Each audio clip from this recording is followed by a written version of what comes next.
Abang.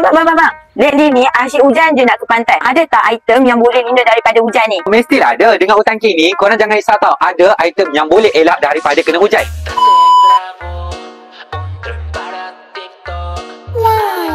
Kalau korang beli payung daripada Hutan King, kita akan bagi stand macam ni dekat korang. Dan untuk kita punya kaki stand, kita bagi pancang macam ni tau. So dia hanya sesuai dekat kawasan yang bertanah ataupun berpasir sahaja. Dan kita bagi lagi ekstra pancang untuk korang, lebih kukuhkan korang punya payung. Korang hanya pasang saja dekat bahagian bawah dan korang hanya ketatkan sahaja macam ni. Jangan risau tau, payung daripada Hutan King dia ada spring dekat bahagian atas. So, korang boleh bengkokkan payung kita untuk elakkan daripada cahaya matahari. Untuk payung dia ada 2 level mode.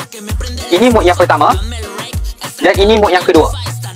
Korang dah ada jawapan kan? Sekiranya korang pergi pantai tapi hujan, korang belilah payung dengan Hutan King. Harga memang berbaloi, harga memang murah. Macam mana nak dapatkan? Tekan je bel kuning dekat bahagian bawah. Dan jangan lupa tekan button follow, like and share supaya korang boleh tengok video yang lebih lagi menarik. Kita jumpa di next video. Bye-bye.